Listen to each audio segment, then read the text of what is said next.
Okay, thank you. Thank you, David. Thank you to the People's Forum for having us in this space. My name is Mariam. I'm an organizer with the Palestinian Youth Movement here in New York City. I'm Ibtihal, also with the Palestinian Youth Movement in New York City. Thank you. Welcome. We're really, really thrilled that you're all here on this beautiful Saturday to learn about our campaign that the Palestinian Youth Movement is taking up. Our international campaign, which is called Mask Off Maersk. And this campaign is calling on the logistics company, Maersk, to cut ties with genocide. So today we're gonna learn more about logistics companies. We're gonna learn more about Maersk in particular, why we're taking up this campaign, and ways that we can take action together. And we'll also have some time at the end for us to actually start brainstorming together on some of the different fronts of action that we're gonna take up in this campaign. So again, thank you all so much for being here, and we're really excited to share more about this campaign with you all. Okay. So, as we know, the Palestine movement for the last 10 months really has just been experiencing this massive growth. And in general, political movements go through this, kind of growth and consolidation over time. So I want to offer a little bit of a grounding, not so much necessarily about, some of the latest tragedies that have taken place. We're gonna talk about that later, but more about the place of the movement and the timing of this campaign in that movement. So since October, we've seen action being taken up in many different ways. We've had mass mobilizations of millions of people. I'm sure many of you were there at some of those. We've had pickets at arms factories. We've had train stations shut down, bridges shut down, businesses shut down. And of course, we've had the student encampments and walkouts all across the country. And what we've seen through these actions is that for maybe the first time in the United States, Palestine has become unavoidable across all sectors of society. And through this movement, it's not just about making Palestine unavoidable, we've also been able to popularize certain demands that hadn't been really on people's minds before. One of these is the idea of an arms embargo, ending, US weapons supply to Israel. And this demand is growing. We saw it, in the statement of unions, recently. And all across the world, I think there's an understanding of the importance of this demand. And the Palestinian struggle, for the first time really has become this popular struggle internationally, all across the world, mobilizing millions and millions of people. So that's where this campaign comes in. We're inspired by arms embargo campaigns, by the actions and initiatives that actually challenge the manufacturing of these various weapons. And we've heard of some of these, right? There's Boeing, Lockheed Martin, General Dynamics, Elbit Systems. And 10 months in, we're really trying to think, how can we maintain this long term? Because even if there's a ceasefire, we know that we're gonna have to keep the momentum going, especially when it comes to this demand of an arms embargo. Because without the support of the United States, without the weapons that are sent constantly to Israel, Israel would not be able to do what it's doing. So we need to understand that, we need to be able to consolidate this movement, and we have to get really organized together. So we're entering a new phase, I think, of this struggle, where being organized around shared demands and goals is gonna be really critical. Being coordinated, and having that strategy and that vision. And one of the understandings, again, that we've seen through the the inaction of the Democrats is that When politicians and of course, you know, the arms companies themselves refuse to enact an arms embargo, we have to take matters into our own hands. So we need to actually enforce what we're calling the people's arms embargo. And we think that this is actually, you know, through this campaign, we're going to be able to target that precisely. And we're going to get into this later, right? It's like, it's not an arms company. So why are you talking about an arms embargo? But we have to understand, and again, we'll talk about this, the relationship between the two, and that this company, along with the weapons companies, are profiting off of this genocide. Maersk is one of the largest and most prominent shipping companies, logistics companies in the world. They transport weapons, but more, you know, critically, they transport weapons components to the US that are used to manufacture these weapons, to the top 5 weapons manufacturers in the world. And Maersk is everywhere. Once you hear about it, you'll start seeing the trucks on the street. You'll start seeing the containers, right? You'll see that logo everywhere. I know I've started seeing it everywhere. But they move weapons parts, unbeknownst to us, through our cities, on our highways, through our ports, and then bring them directly to Israel to murder our people in Gaza.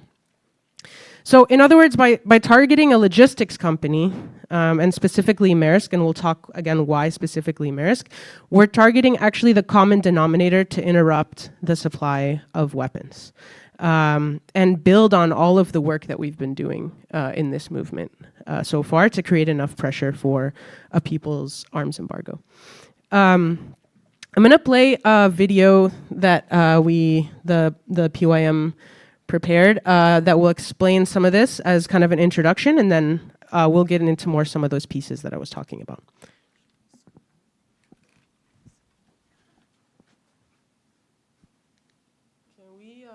Is there sound?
All right, if we can't get sound to work, that's okay.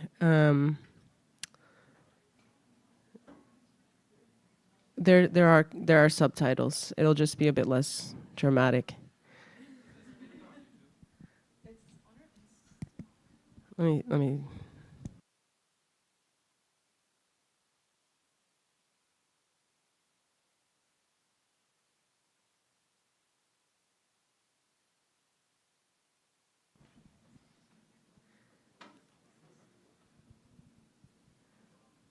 All right, we'll just have 1 minute to try to fix the sound.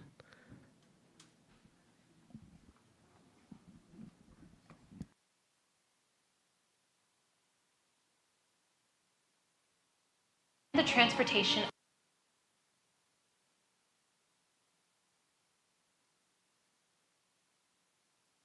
for over 9 months, we've seen the US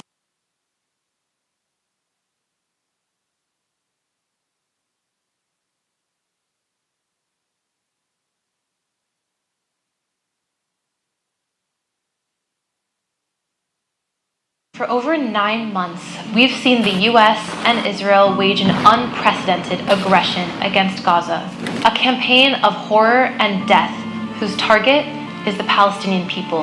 Months into the genocide, the president and the ruling class have made it clear that they intend not only to do nothing to stop this, but to accelerate the pace of the massacres and displacement. 9 months into bearing witness to humanity's worst atrocities, we are beyond the moment of urgency, and we must shift our strategies and tactics.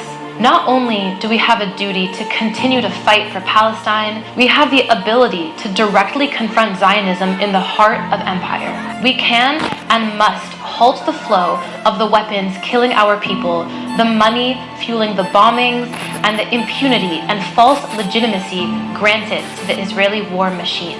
We must cut ties with Israel through every avenue possible. That is why at the People's Conference for Palestine, the Palestinian Youth Movement announced our new transnational arms embargo campaign against the corporate giant Maersk, the world's largest integrated logistics and shipping company, which ships the weapons and weapons components being used to murder our people in Palestine. Maersk is one of the companies that have been uniquely responsible for this genocide. To give an example, the wings and aircraft structures of Lockheed Martin's fighter jets are shipped on Maersk liners to the US, where these jets are made, then sent back to massacre Palestinians in Gaza. In this phase of our struggle, we must change our strategies and tactics. If we cannot target all the weapons companies, factories, and facilities at once, we need to target the common denominator to interrupt the entirety of the industry. We have 3 objectives with this campaign. The first one is for Maersk to end the transportation of weapons and weapons components. The second is to cut all contracts that fuel the genocide of the Palestinian people. And the third is the implementation of an arms embargo to end the genocide. By mobilizing labor unions, student movements, community-based organizations, legal organizations, and other pro-Palestinian and progressive organizations, we can hurt Maersk's bottom line. We have the power to do this if we work together. Weapons manufacturers are not isolated companies. They are part of a single industry of death. They are the fists of US imperialism, just as logistics companies are its sinews.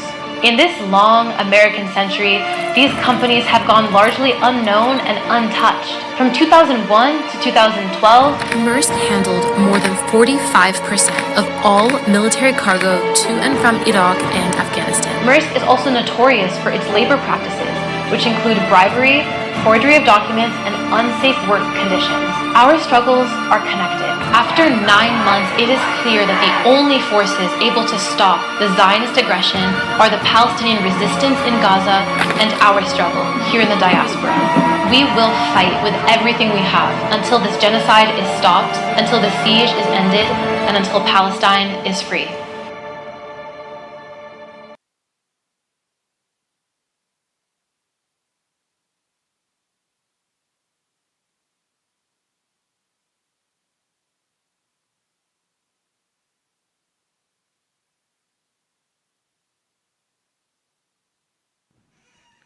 So as you can see, this video actually was recorded a month ago, and nothing has changed. Things have actually only gotten worse. And when you're looking at where the movement is at right now, we're also facing the threat of people forgetting, right? You see people kind of just pretending like the Democrats have no role in this. We have to keep putting the pressure on in as many ways as possible, and making sure people remember that the genocide is ongoing and continuing. So to start getting into more of the rationale behind this campaign, first we want to talk about why logistics. So for a lot of us, and I know for me, when I first was hearing about this campaign, when we were talking about it, it was one of the first times that we were thinking about the role of logistics companies in the arms supply chain, specifically. And what we came to realize through a lot of research is the critical role that they play in sustaining the imperial war machine. So what is Maersk and why is it our target? Again, like I said before, it's a logistics company, but what it's called is an integrated container logistics and supply chain service company. So it does, all of those pieces of moving goods from one place to another, including, as we'll talk about a bit later, operating a lot of the ports where that happens. It's based in Copenhagen in Denmark, and it's the largest shipping company in the world in a arena where there's very few competitors. There's only a few of these companies, actually.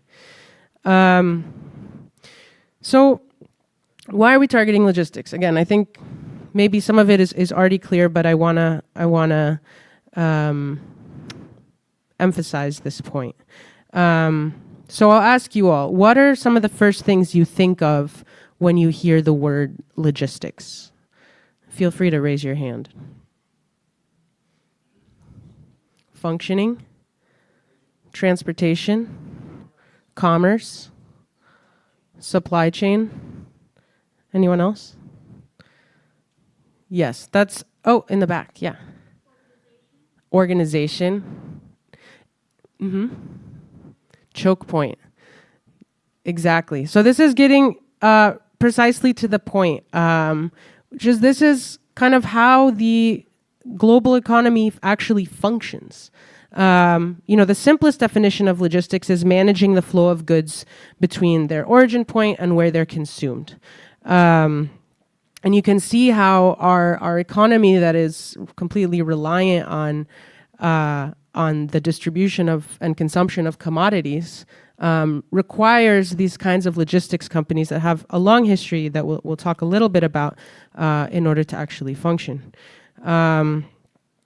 And if we think about it in terms of, it's actually entirely what allows the circulation of stuff.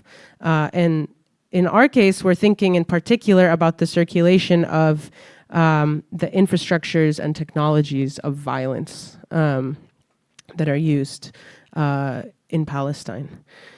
So logistics companies, their whole mission really is to try to make global production and trade more efficient. And one of the outcomes of the way that logistics companies operate is that they're kind of depoliticized. And they appear as though they're just part of, like regular companies. They're as if it's like a civilian thing that has nothing to do with the military. But when we look at the history and origins, we can see how closely linked it is with military and with colonialism.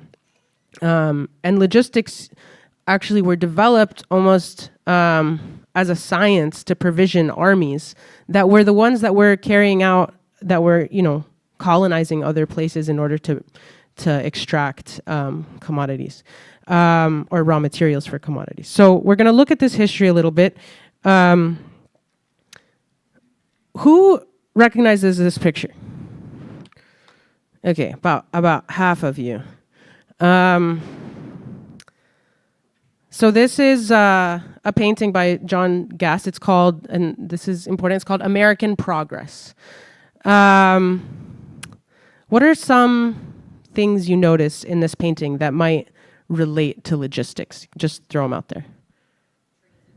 Trains and ships. Telecommunication lines. Exactly. You guys got it. But yeah, we can see I don't think it's coincidental that the infrastructures of logistics are in this painting and in others actually depicted as some of the most potent symbols of empire and in this example, American progress, right? And here in this painting, it's clear that the settlement of the United States, the war of displacement against Native people, was not possible without these supply lines, without logistics. So again, getting to this point, in our common sense, the general understanding is that there's this kind of separation between how we perceive civilian and military, or war and peace. But in reality, it's these things that structure our everyday lives that come from this military arena. They're tied together, especially when it comes to the technologies that underpin them. So this is a map of the British Empire in, I think, 1886. Yep, 1886. And in particular, it's a map of the British Empire's maritime routes, along which cables for telegraphs were laid. So just like the first image that you saw, the painting, you saw the telecommunication wires. This is really similar. So, obviously before internet, we needed telegraph cables. These later became phone lines. And at this time, they were laid, in the sea to improve the British Empire's ability to manage and rule its colonies, which, as you can see from the map, included basically the entire rest of the world. The first cables, some of you might know this history, were laid across the Atlantic. But then after that, it was between France and Algeria, between Britain and India. So again, seeing the crucial necessity of this infrastructure for colonialism and imperialism. So what does this tell us? It tells us that in this era, and now as well, technological development was structured by the needs of the empire. And some historians actually argue that the telegraph, the cables that were laid, were more important for the British Empire than steamships or railways in order to control their colonies, because it allowed them to gather intelligence, etc. And it allowed more, I think really importantly, for the creation of world markets. You can actually, transmit prices really quickly. That's made possible now through the telegraph. So it changes entirely the possibilities for imperialism. And eventually they became part of our everyday lives, right? They become telephone wires, and then they become cables. And now we think about things like Wi-Fi or radio as just existing, right? They're just part of our lives. We think it's part of regular, everyday civilian life. And we don't think about necessarily their history and their origin as part of the infrastructure and technology of imperialism. So recounting this history, I think helps us remember that, we need to investigate these technologies, and we can start to understand where logistics companies come in, the corporate logistics sector. And for our purposes here, Maersk is one of the key players in this sector. Understanding that Maersk itself is kind of an outgrowth of these types of technologies. And without logistics, again, like I said before, capitalism wouldn't function at all. You can think about just the sheer amount of goods that are moved around the world, right? Like without Maersk, how would Amazon do business, or how would Walmart do business, or all these massive corporations that their whole business model relies on the transport of commodities quickly to consumers. Okay. So getting a little bit more specifically into Maersk, this is a bit hard to read, but these are just some excerpts from Maersk's actual website about their history. And they get really, it's like they're self-conscious of it, but it gets in particular to the relationship between Maersk and war and profiting off war, because this genocide is not, we're not drawing attention to this as the maybe first time that this has happened for Maersk. No, this has been a key partnership of Maersk for a long time. In both, in World War II in particular, is particularly damning. Most of their fleet was actually mobilized for the Germans. So you can see, again, the intimate connection between logistics companies and war. And back to this point about them kind of being shielded from scrutiny in the way that weapons companies are, right?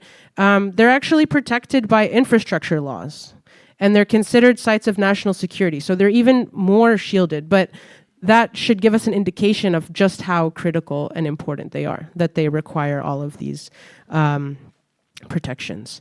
And they're a reminder that ultimately imperialism has always been about protecting the flow of wealth. It's always been about profit. And you can see, again, getting to this point about the role of logistics companies.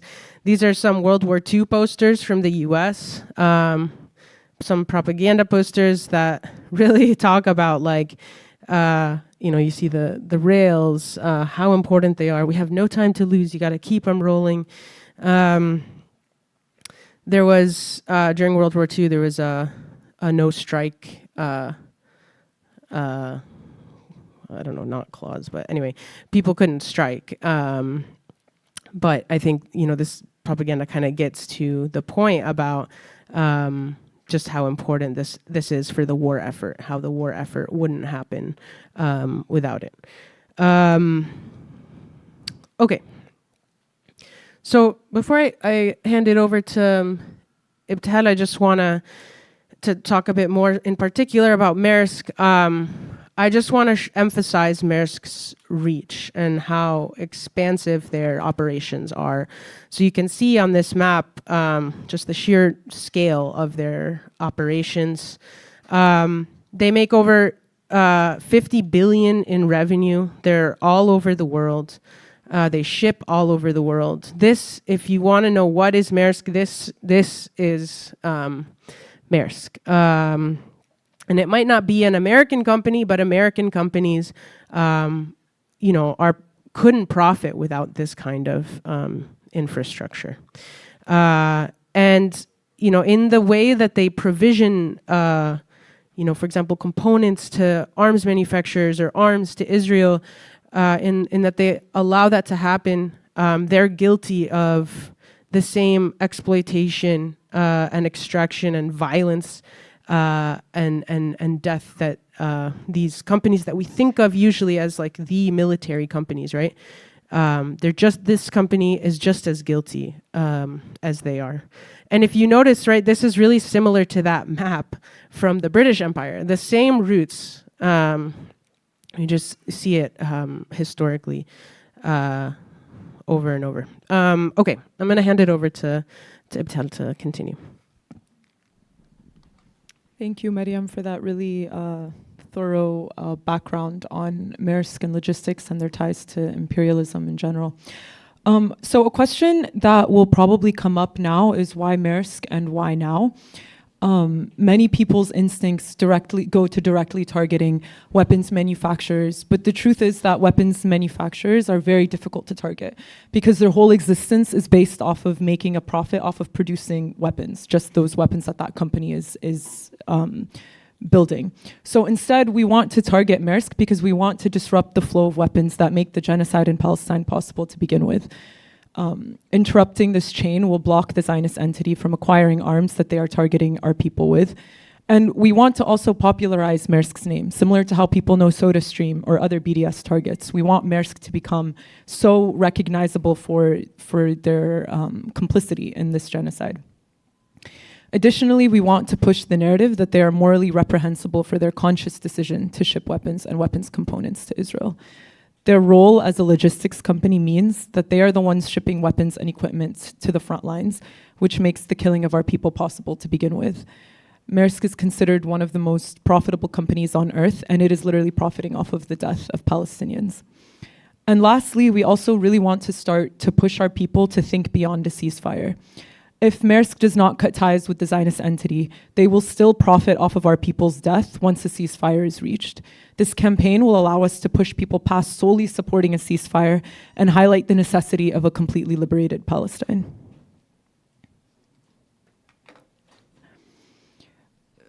So, why Maersk is our target? So the reality is that the global arms supply chain is heavily decentralized. And what that means is that there are components that are manufactured around the world.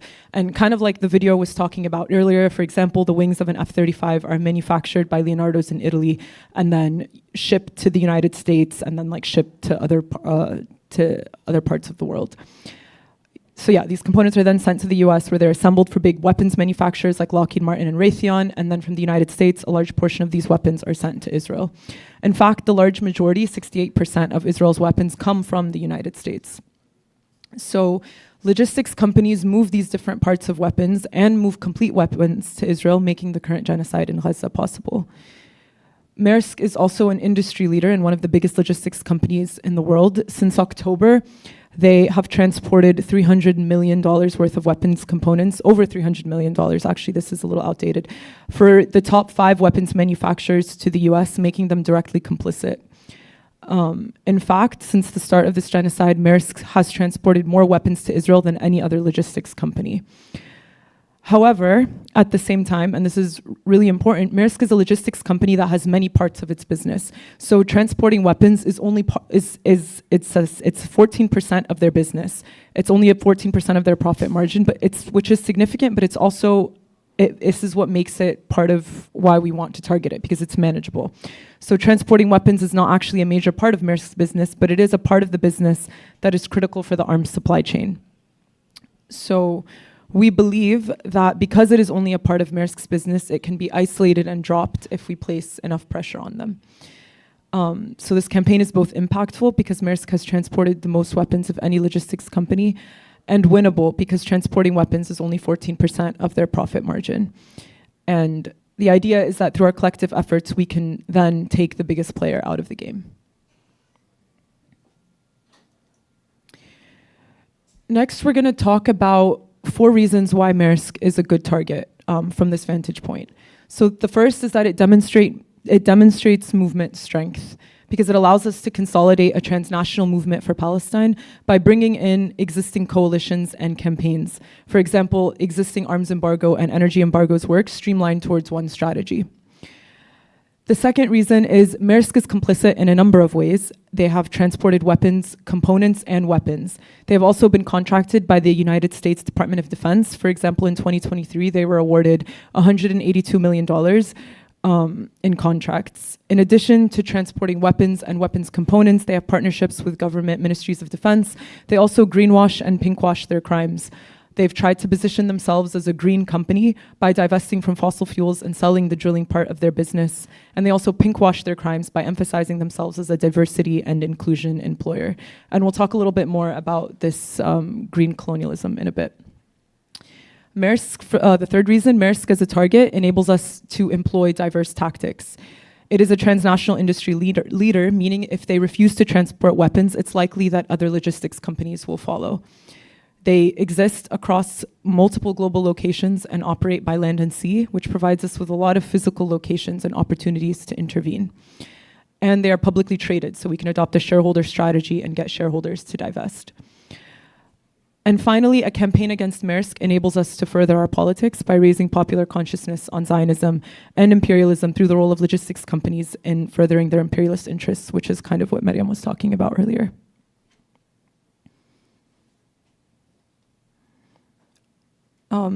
The slide's a little bit repetitive. Again, it goes over why we're actively targeting Maersk. And I think the one thing that we could really highlight from this is that targeting Maersk is tangible.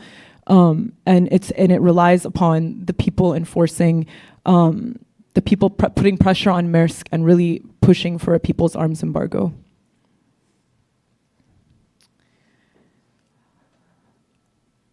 Maersk profiting from the genocide of Palestinians in Gaza. So I'm sure many of us saw the horrific news of the targeting of a Tabi'in school in Gaza City at Fajr prayer. The news reached us last night at around midnight. The school was being used as a shelter, and it was actually the mosque portion of the school that was targeted. And over 100 Palestinians were instantly killed brutally. And if you've seen the footage, it's quite horrific. Families are collecting like pieces of their family members. And something we heard repeatedly from journalists on the ground was a phrase, mashhad la yusaf, or majzara la yusaf, which is essentially like an indescribable sight or a massacre that you cannot describe. And these are journalists who have been reporting for over 10 months, for around 10 months on the ground, and they're still finding it difficult to describe the sights that they're seeing. The massacre last night was also, it's been likened to Al-Ma'madani, the attack on the hospital in October, and the massacre, and also the attack on Al-Mawasi, which happened a couple of weeks ago. So I think it's important to think of that. Also, it wasn't missed by a lot of us, and many have already been drawing the comparison, that yesterday Washington approved $3.5 billion of a $14.1 billion supplemental funding bill that Congress passed in April. Supplemental as in this is $14.1 billion on top of the billions that the United States already sends to Israel. With the intention that the $3.5 billion will go exclusively towards weapons and military equipment. So, you know, these things are not disconnected. The United States signing blank checks to Israel to continue carrying out massacres further emphasizes the significance and importance of establishing a people's arms embargo. And so I say all of this, and I'm sure many of you are following along where this is going, to bring us back to the role that Maersk will then play. So the massacre that we saw that took place last night is facilitated by the likes of Maersk. The massacre that incinerated over 100 Palestinians in moments is carried out by companies like Maersk that view shipping weapons as part of their business. And so going back to the points that were made earlier, Maersk is doing the bidding of US empire, and it is effectively profiting off of the genocide of our people. Also, another quick thing I wanted to note is that of the reports indicate that there was 3 missiles dropped, one of which is a US-made Mk-84 bomb, which is a bomb that weighs 2,000 pounds dropped on people. And this is manufactured in the United States. So again, emphasizing our role as individuals here and as organizations and groups here to really push a people's arms embargo through this campaign.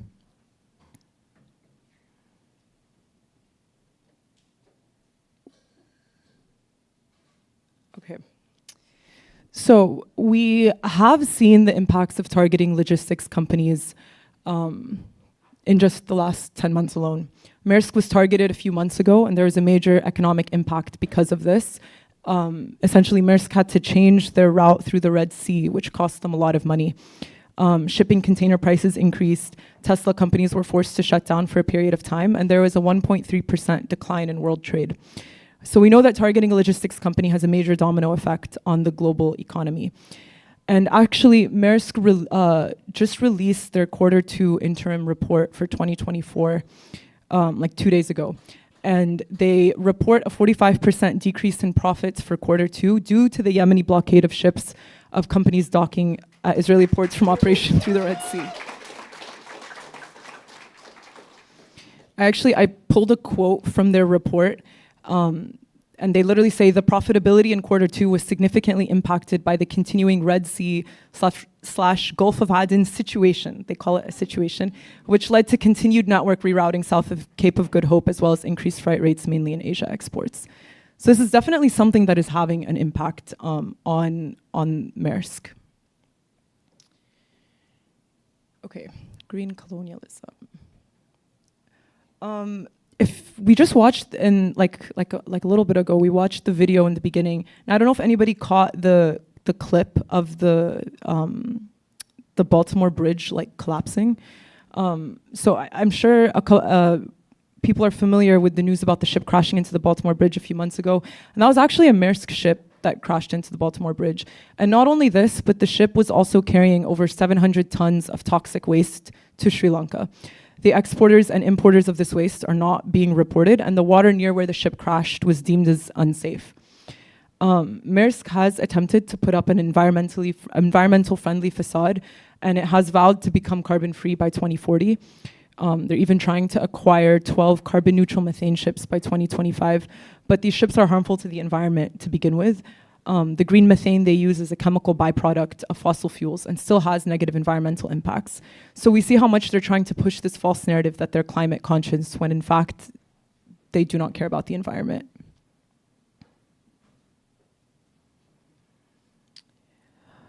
As a logistics company, Maersk has many ties with weapons manufacturers.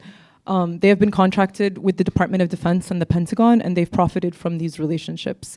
From 2001 to 2011, Maersk was granted almost $12 billion from military contracts, and most recently in 2023, the Department of Defense awarded them $182 million. Maersk also has had contracts with Elbit and MDT Armor, two companies that have shipped arms, equipment, and military technology to Israel. I think I'm going to pass it back to Mariam now. Thanks, Abdel.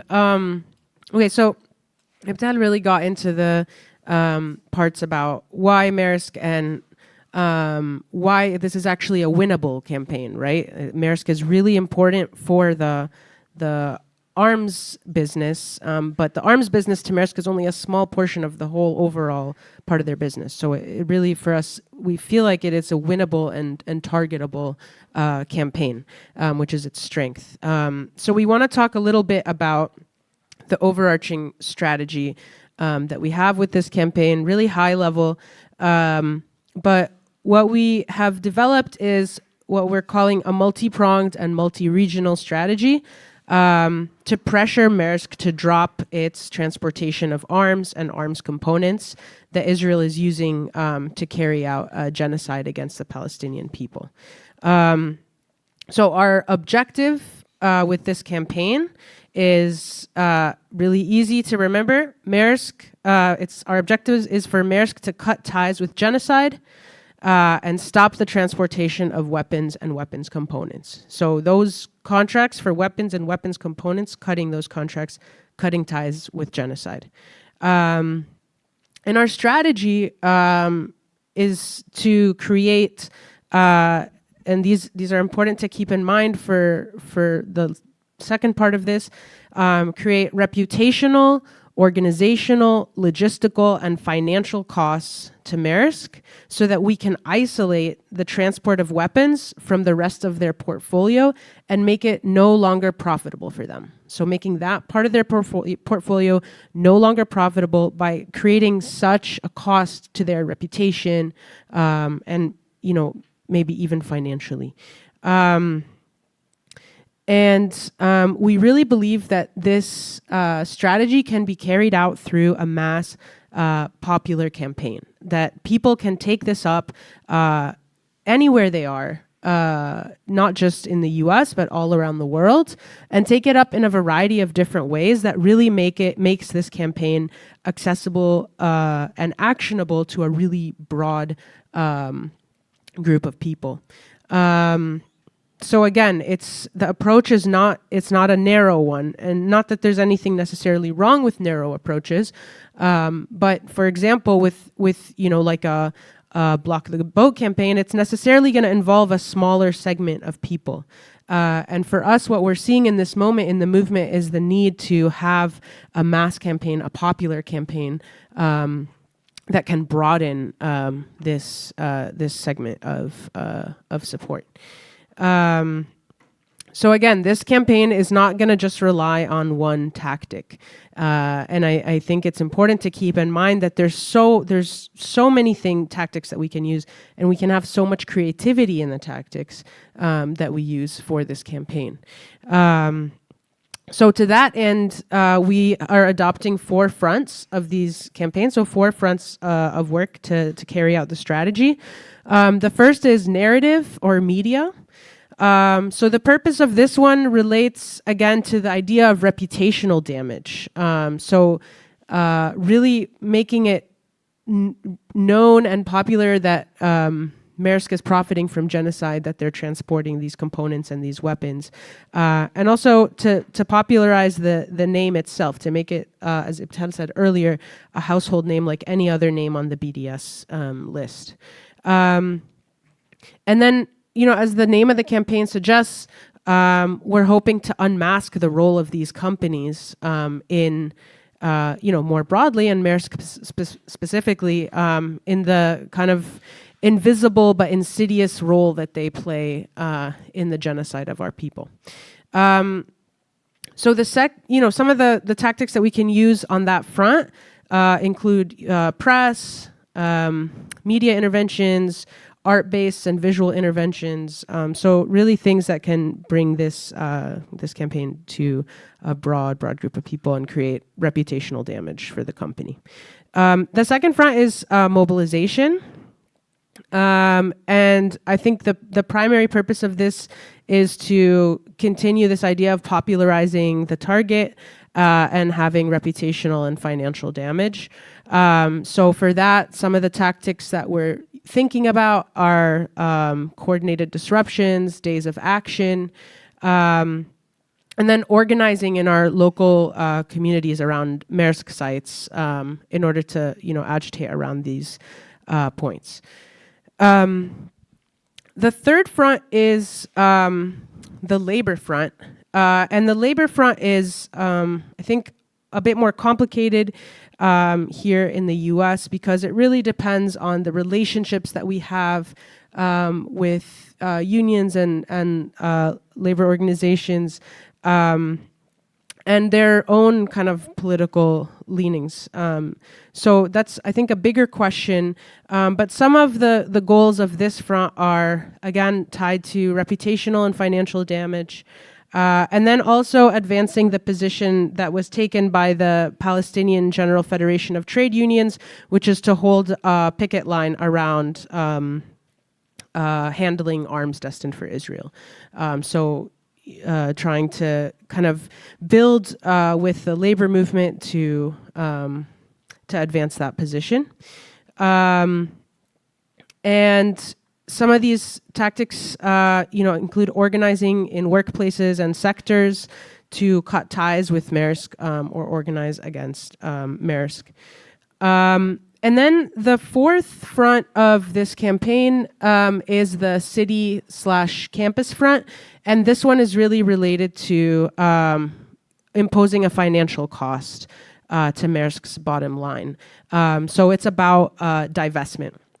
And as we saw on campuses across the country, many of them already have divestment campaigns, and some of those portfolios might include Maersk. Wrapping that into their campaigns as something to one of the companies to consider. But also Maersk has, as a massive company with like huge numbers of employees, both corporate and handling and everything, they have recruitment programs and investments on campuses specifically all across the world. So targeting those as well. And then on the local or state level, in our cities, wherever we are, again, doing a lot of research to find out what are the partnerships or investments or contractors that are held, and how can we pressure those entities to cut ties with Maersk so that we can pressure them into, again, dropping arms and arms components from their portfolio. So in New York City specifically, we actually are in quite an important place for Maersk regionally. They have a few really important locations here. One is their headquarters and what they call the Innovation Center.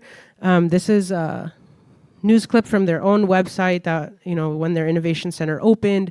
But it's really what I said earlier about making their supply chain more efficient, right? That's basically where the brains of Maersk's operations are. So we have that in Jersey, and actually some of our volunteers in New Jersey did a banner drop outside there already. So we're already starting to take some action and want to continue doing that. Of course, there's the Port of Newark, which it's interesting, actually, the kind of parent company of the Maersk's shipping also owns a whole bunch of port operations. So they operate actually the half of the port of Newark, and this is one of the most securitized places in the country.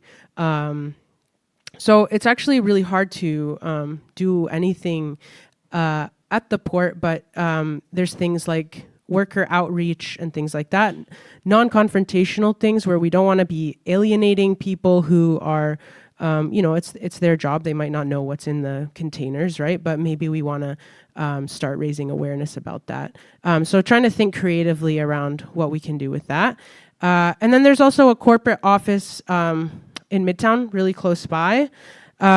We've done a protest outside there, some flyering, and we're actually going to have a picket this week. We'll talk a little bit about that and would love for you all to join us there. Again, to continue popularizing this campaign and maybe even try to bring the attention of Maersk workers themselves to what their company is doing. They might not be aware.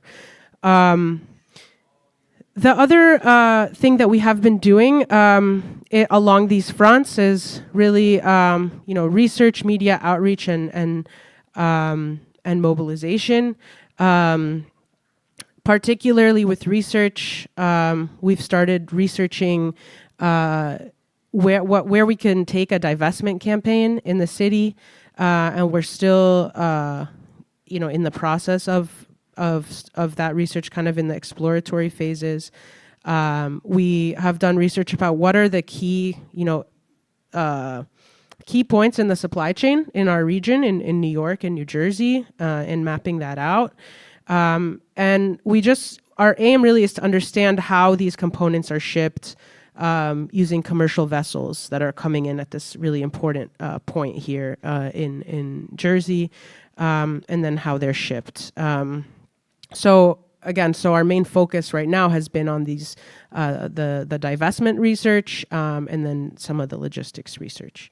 And then we know that there's several universities that also have significant investments in Maersk here in the city, like Columbia and NYU. So working again with the student movement to see how that can be taken up on campuses. So this is all to say that there's a lot of work that we can do here in New York. It might look really different than work that's taken up in other cities. And again, I want to emphasize the location with the headquarters and this innovation center, right? This like critical part of Maersk's operations. And then the obvious divestment ties that have yet to be exposed in our city, but I am sure that they will be.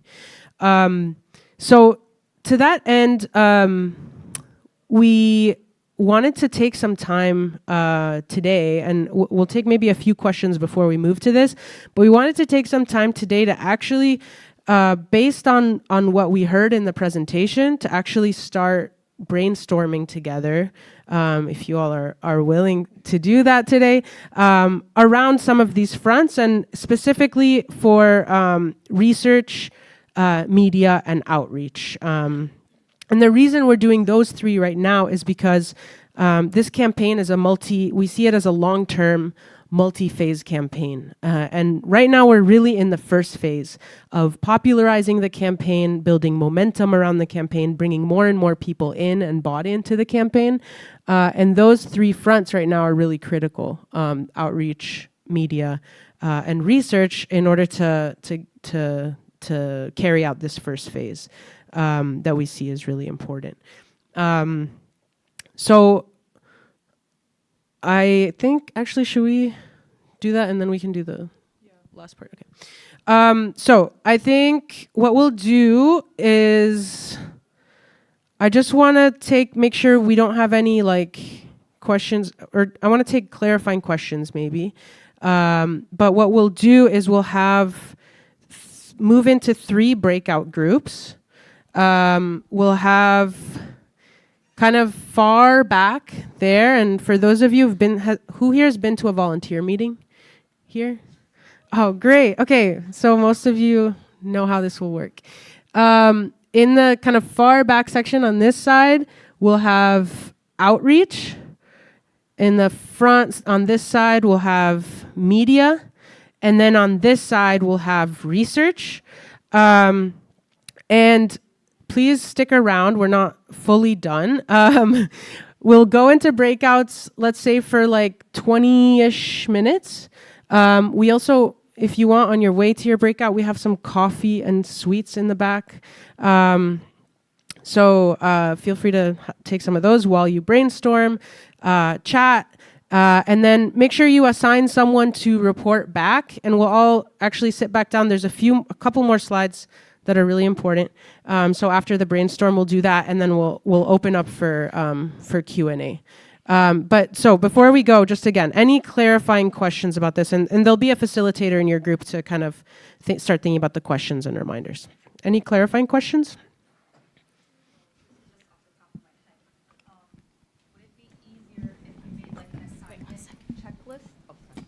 Would it be easier if you made like an assignment checklist, like say moms that want to get involved, they can't go out and protest at the dock. This is what you can do. Or if you're of availability and you have more free time, this is what you could do. Like, so it's just like really quick way to get involved.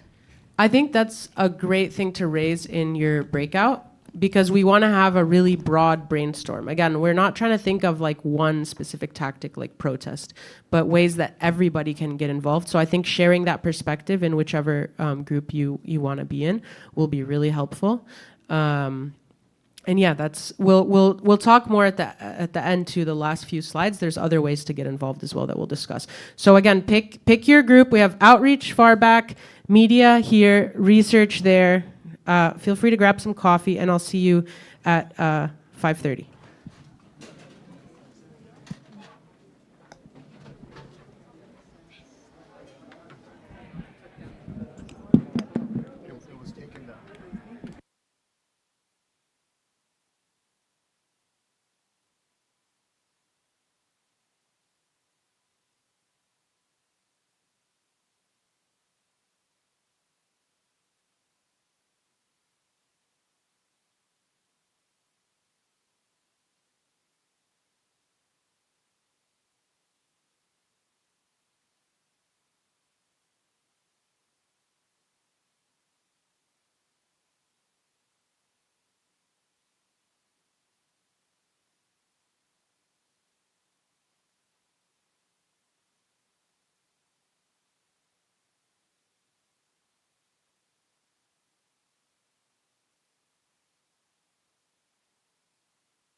So I think one group is done, but it's okay. I don't want to rush the two other groups because it looks like good conversation.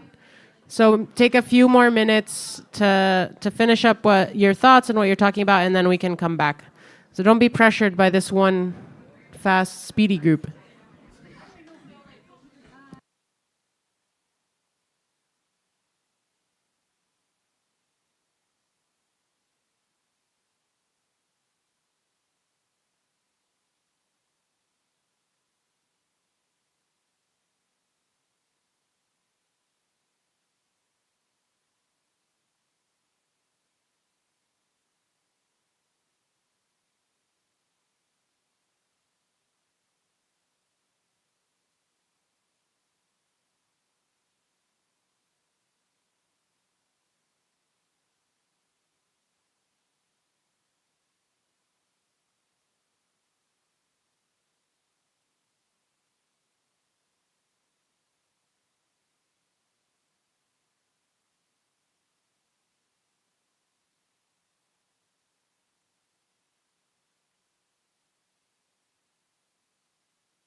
Okay, outreach and research. I'm so happy to see all of this happening. I'll just take 2 more minutes to wrap it up, and then we'll come back.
All right.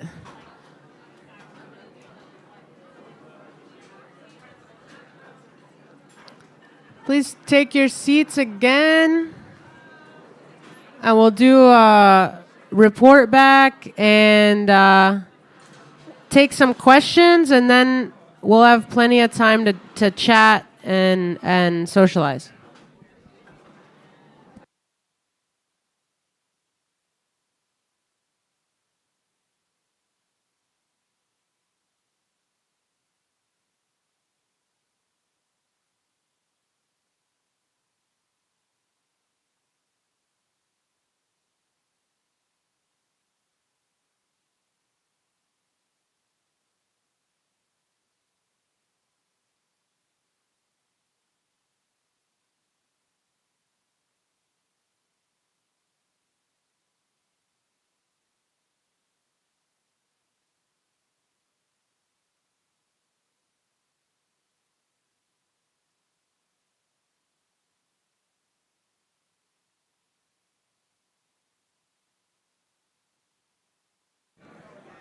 All right.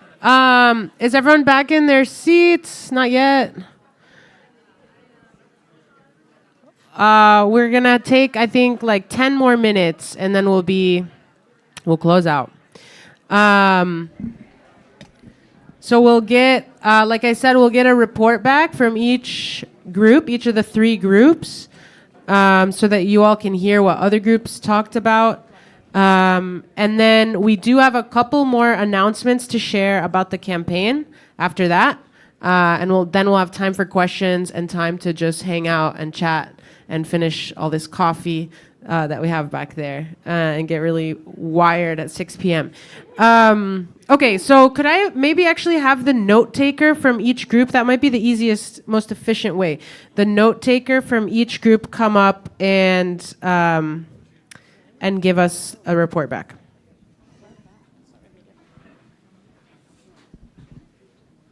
Right here, from right here. Hi, everyone. My name is Raphael. I'm with the PYM. I was in media. So we talked about a number of things. We first sort of solicited some general ideas and then talked through like talking points and visuals and imagery that we could adopt. The first thing was, or among many things, was like satirical advertisements. There was some discussion around how like Legos, for example, are associated with Denmark, and Maersk is Danish company. And, so we could use sort of like stop motion or like Lego advertisements to sort of create some imagery that is familiar to people.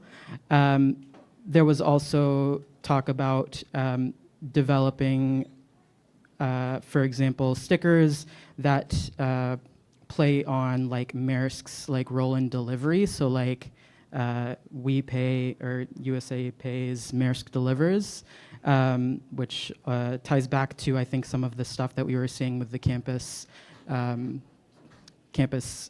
materials during the encampments. Also, like leaning into multiple languages, so making sure that things are accessible, vulgarized, and also in terms of like accessible language. There was specifically like it was suggested to like refer to Maersk as like Israel's gun runner, to sort of make it clear what exactly they do without sort of jumping into a whole sort of spiel about logistics. And then also, do I have more time? Can I keep going? Okay. And then also, in terms of like imagery, sort of using Maersk's like role as a delivery sort of like a company. So like similar to something that might parallel like Amazon imagery or like Uber Eats or something like that, to show that people are, so this is a company that's all around us, it's actively participating in the genocide and it's facilitating it. And also highlighting that the DoD money, it's not just a logistics company, it's not just like a shipping company, it's taking blood money from the government to fund the mass murder of a population. And there's also a cool idea about like, if we were to create a satirical advertisement using Legos, we could have like 2 trains, sort of, that like one is delivering toys and products and Christmas gifts or whatever to children in America, and then another one that's going to Palestine to deliver bombs and missiles. And yeah, so that's some of the stuff. I don't know if I'm missing anything. I know I am missing some stuff. But Targeting different audiences. targeting different audiences. Oh, that's it. Thank you so much. That was excellent. Yeah, round of applause. Yeah, this is exactly the kind of creativity that I think we are hoping to get from everyone and work together on. Next, is anyone ready to go next? Tamar? Sure.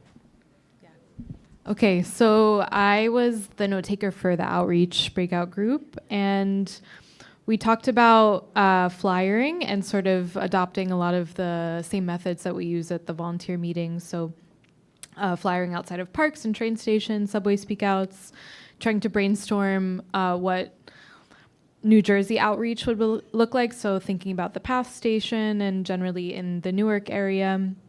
We also thought of targeting libraries or doing outreach outside of libraries and thinking about convenience stores, discount stores, stores with everyday items that also will use MAERSK to do the logistics for their stores. And then thinking about maybe this is for research, but like whoever processes the transaction for MAERSK, making that connection with that particular bank.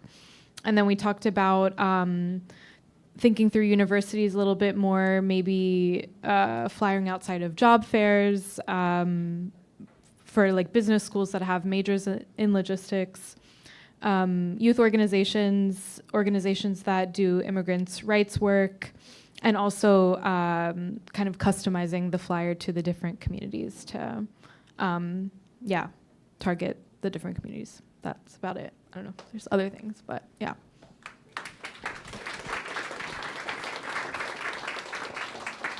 That's amazing. That's excellent. And I mean, I think this really shows too just how strong we've gotten at outreach. We've, as a movement, have developed that muscle and have seen how important and critical it is as a political task to be able to get people informed and out there. It's no small thing to talk to someone and give them a flyer. It can make a really big difference. So thank you, outreach. And then research.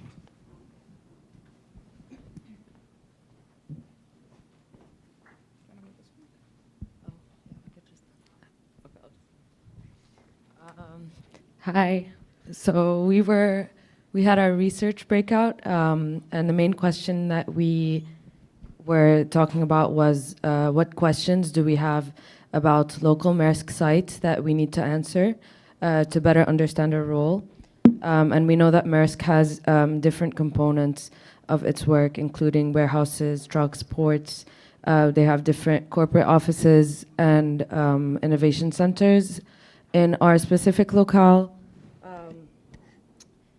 So yeah, we kind of just brainstormed a number of questions that we think are important for us to address in order to better understand our role and how we can target MAERSK. So for example, like, does MAERSK have monopolies within certain industries? Do independent and smaller businesses have other options of shipping and logistics companies that they can work with? How much information do we already have around MAERSK's relationship to unions, their partnerships? And we have 2 components. So one is focused on the research around their investments in terms of state, campus, university, other institutions, investments or partnerships with MAERSK.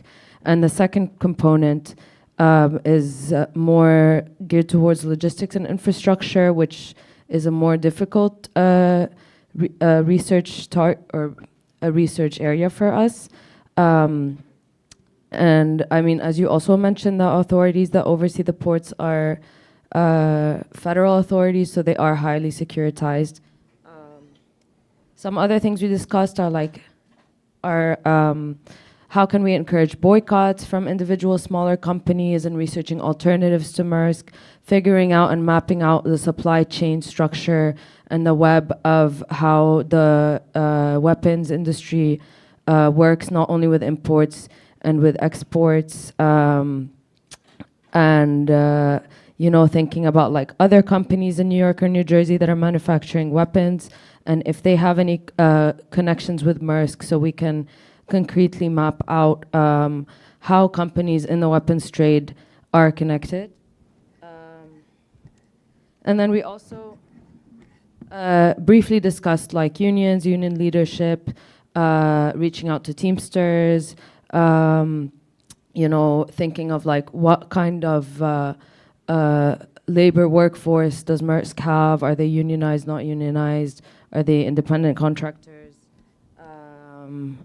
And then someone also mentioned that in 6 weeks there's going to be executives, possibly for Maersk's in New York, and an event with a bunch of CEOs at the New York Climate Week around September, like last week of September. And maybe that's something that we could prepare for, research more into. That's it.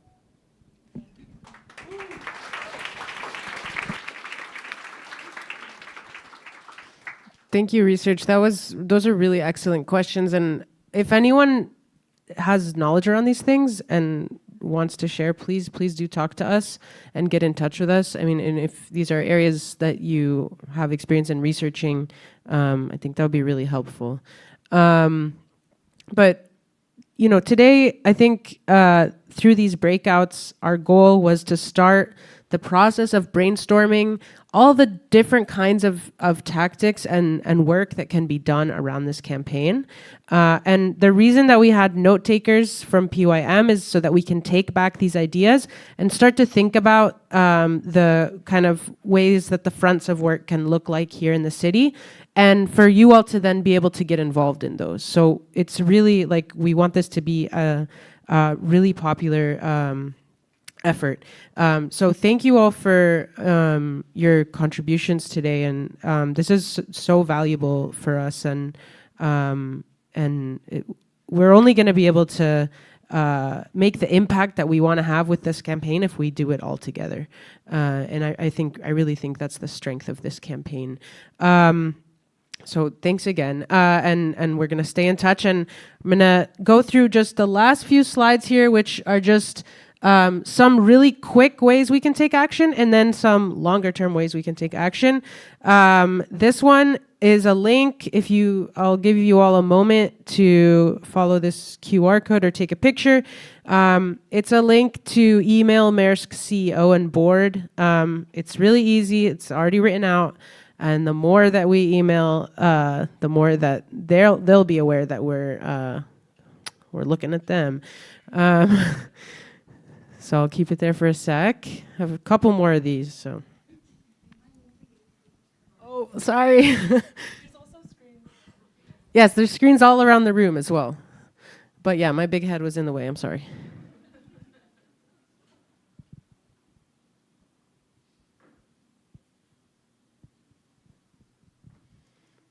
Okay, anyone, any last photos? No? Good? Oh, okay. All right, and okay, the next, wrong device. Okay, this is a link to the Mask Off Maersk website.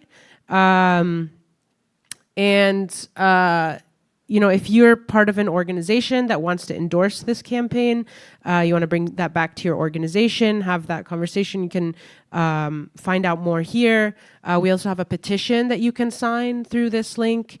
And then it'll also give you different ways to stay connected. And we're going to add, after this, one more way to stay connected locally here in New York. But I want to give everyone a chance to get that.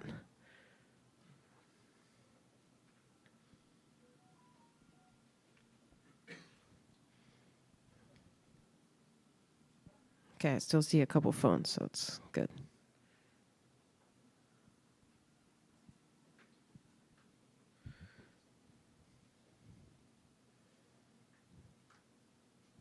Okay. And then, and we'll send these out in the last thing, which is we started a Telegram. So if you want to stay in touch, get the latest updates on what's happening with the campaign, next steps, different ways that we're going to mobilize and take up these areas of work that you all were brainstorming, please join our Telegram. That's where we're gonna be primarily communicating. You can send this link to your friends, your family, or your comrades, whoever wants to learn more about the campaign and stay in touch. It's gonna be the PYM New York City Telegram. That's where we're gonna send the updates. So I'll leave that up there. And then the last thing is that we're going to be having a picket on Thursday at the corporate office here in Midtown. And we want it to be a really massive picket, get the whole block covered, have really impactful placards that get the messaging out there, have our media team, make use of this picket as well, and really focusing on turnout for this. So we would love for you all to join us. We're going to send more details through the Telegram, and if you come to the volunteer meeting, I'm sure we'll announce it there as well, and through, if you follow us, follow PYM New York on Instagram, we'll have information there too, final details about timing and stuff. But please do join us. This will be a way to start immediately taking action, popularizing the campaign, getting our message out there, and even starting to do some outreach with people who work in that building. Please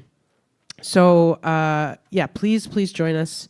And thank you so much for joining us today. I just want to, before we close out, open it up for any questions, lingering questions that people might have. I know we're at 6 p.m. and some of you might need to head out, but I'll just open it up for a round of questions.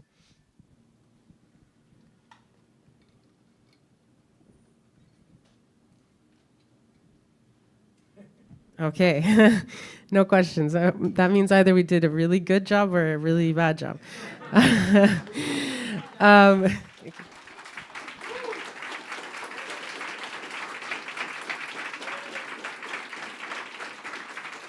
Well, thank you again so much. We're really happy that you're all here with us. Please feel free to have more coffee, stick around.